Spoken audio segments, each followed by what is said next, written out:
The 1st of August, 1944, Warsaw, German-occupied Poland. The city rises against Nazi occupation. Barricades appear in the streets. Red and white flags are raised above ruined buildings, and young men and women of the Polish Home Army take up arms. For a brief moment, hope returns to the Polish capital. But the German response is swift and merciless. Orders are issued that Warsaw must be destroyed, and its population annihilated as an example to all of Europe. Into the working-class district of Wola march men drawn not from a disciplined army, but from prisons and concentration camps, criminals given weapons and freedom in exchange for obedience. What follows is not a battle, but a massacre of men, women, and children, carried out with a brutality that shocks even hardened German officers. In the end, however, many members of the unit responsible for these atrocities will pay for their crimes with imprisonment, execution, or their own violent deaths. The unit's name is the Dirlewanger Brigade. The Second World War began on the 1st of September 1939, and 6 months later, in March 1940, as the Nazis were preparing for another phase of the war, the idea for a unit emerged. Heinrich Himmler, the leader of the paramilitary formation, the SS, proposed forming a special unit, and Adolf Hitler gave his approval. The first recruits were convicted poachers. Himmler believed that men skilled in tracking and shooting in forests would be effective in hunting partisans. Prisoners from across Germany were gathered and were promised suspension of their sentences and possible amnesty if they served well in the fight against partisans in occupied Europe. On the 14th of June 1940, the first group was organized in the Wilddieb-Kommando Oranienburg, meaning Oranienburg Poachers Unit. Its commander was Oskar Dirlewanger, a decorated veteran of the First World War, but also a convicted pedophile, rapist, and criminal. In 1934, he had been sentenced to prison for the rape of a 13-year-old girl and for the sexual abuse of other minors. He lost his military rank and also his academic title. Only through the intervention of his friend, Gottlob Berger, a high official in the SS, he was released and later admitted into the Waffen-SS, the armed branch of the SS. In September 1940, the unit was sent to the General Government, the German colonial administration in occupied Poland. Instead of fighting armed resistance, the men guarded labor camps and supervised Jewish workers in places such as Stary Dzikov and in the Lublin district under the authority of Odilo Globocznik, the SS and police officer responsible for mass deportations. There, the brutality of the unit quickly became visible. Jewish prisoners were beaten for the slightest delay, and Dirlewanger also arrested Jews on the charge of ritual murder, and then demanded ransoms of up to 15,000 zlotys, or the prisoners would be shot. Women were selected and brought to Dirlewanger's quarters, where he raped them, and then ordered them to be shot so they could not testify against him. There were even rumors that they used to cut up Jewish women and boil them with horse meat to make soap out of them. Theft and corruption done by members of the unit were common. Food and valuables stolen from prisoners were traded on the black market. Even within the SS, complaints about the acts of the Dirlewanger unit arose. The SS judge, Georg Konrad Morgen, investigated corruption and murder in several camps, and later stated that Dirlewanger had committed random killings and the severe abuse of the prisoners. There were discussions about dissolving the unit and prosecuting its commander for so-called race defilement because of sexual relations with Jewish women. Yet the proceedings were blocked. Gottlob Berger and other powerful protectors shielded Dirlewanger, and instead of punishment, the unit was transferred further east. In February 1942, the unit was sent to occupied Belarus. In Belarus, their operations followed a pattern. At dawn, villages were surrounded, and in many cases the population of the village was herded into barns or large wooden buildings. The doors were barred, and the structures were set on fire. As flames rose and smoke filled the interior, those inside screamed and tried to break through the walls. Anyone who managed to escape was shot with machine guns positioned outside. Dirlewanger also had another tactic to determine which village would be targeted next. He would fly a light reconnaissance plane over any village suspected of shielding partisans. If the plane was hit by gunfire, he would mark the village's location on the map. Later, he would return to the ground and lead an attack, setting the targeted village on fire and killing all its inhabitants. In these operations, entire settlements were wiped out. Houses were once again looted for food, livestock, and clothing before being burned.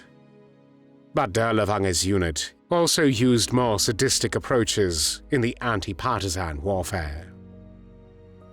An anonymous witness reported Dirlewanger's men roasting captured partisans alive and then throwing their bodies to a herd of hungry pigs. Women were raped and held as sexual slaves, traded among the men for 2 bottles of vodka, as not only Dirlewanger, but many of his men committed acts of sexual violence against civilians, including the rape and torture of children. During Aktion Cottbus in 1943, one of the largest German anti-partisan operations in Belarus, Dirlewanger's unit alone reported enemy losses of about 14,000 dead. Since the Germans lost only around 60 soldiers in a whole operation, it is evident that the vast majority of the dead had been unarmed civilians killed in another part of the German racial war in Eastern Europe. Civilians were also used by the Dirlewanger unit to clear minefields. Local men, women, and even children were forced to walk ahead of German troops over roads suspected of containing mines. Explosions tore bodies apart, and those who survived were driven forward again.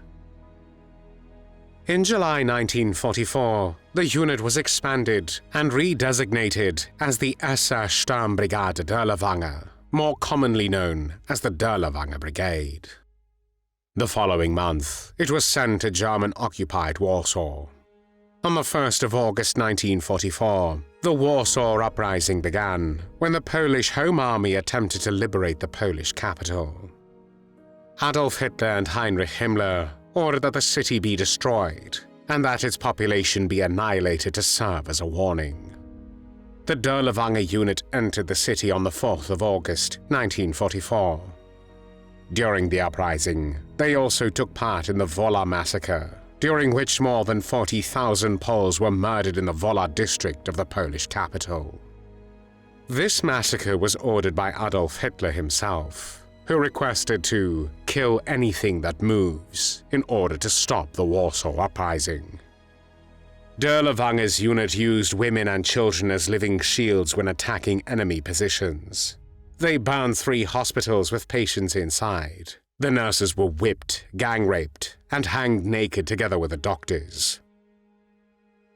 Dirlewanger and his men did not have any mercy even with children. They were raped, burned alive, or thrown alive to starving dogs. When Oskar Dirlewanger and his men found a daycare with 500 children inside, he ordered his men to kill every one of them, but because he wanted them to save their ammunition, they beat and stabbed the defenseless children to death with rifle butts and bayonets. Later, they drank, raped, and murdered their way through Warsaw's Old Town, slaughtering civilians and fighters alike without distinction of age or sex. In the Old Town, about 30,000 civilians were killed, and several thousand wounded in field hospitals overrun by the Germans were shot and set on fire with flamethrowers.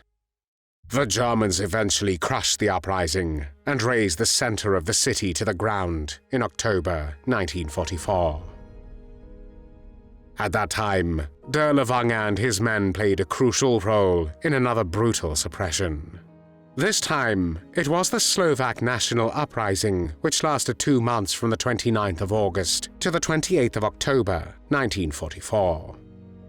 On the 30th of October 1944, Josef Tiso, the Slovak president and Catholic priest, personally decorated German soldiers who had fought against the insurgents. The ceremony took place in Banská Bystrica in Slovakia, and one of the decorated was Oskar Dirlewanger. By the autumn of 1944, as the military situation of the Third Reich deteriorated rapidly, the Dirlewanger unit was deployed to Hungary to fight against the advancing Red Army. Recruitment had by then become increasingly desperate. Political prisoners from concentration camps were given what was presented as a chance to serve in the unit. In reality, their options were severely limited. Refusal in many cases meant immediate execution or a return to the camp conditions that offered little hope of survival. Faced with this choice, a number of prisoners entered the ranks of the unit not out of conviction, but as a temporary strategy for survival.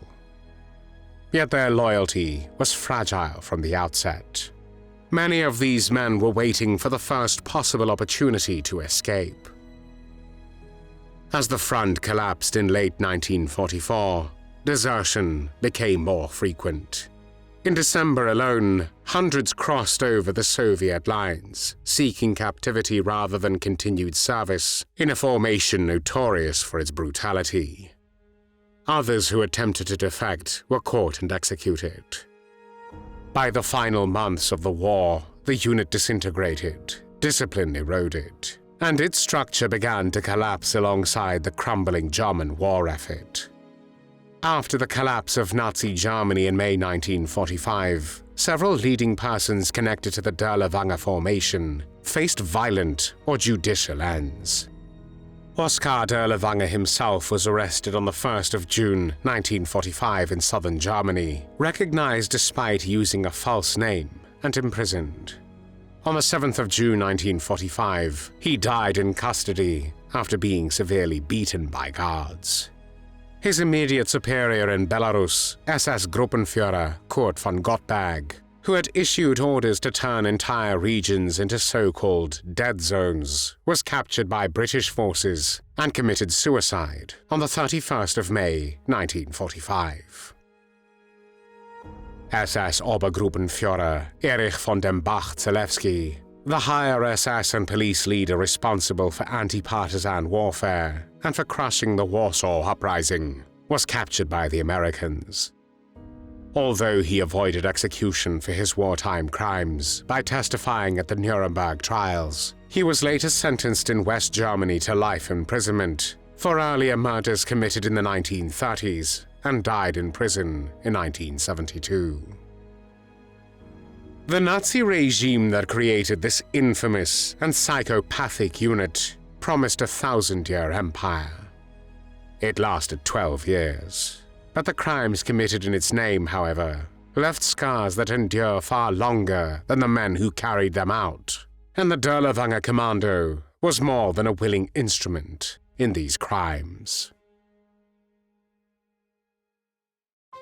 Thanks for watching the World History Channel. Be sure to like and subscribe, and click the bell notification icon so you don't miss our next episodes. We thank you, and we'll see you next time on the channel.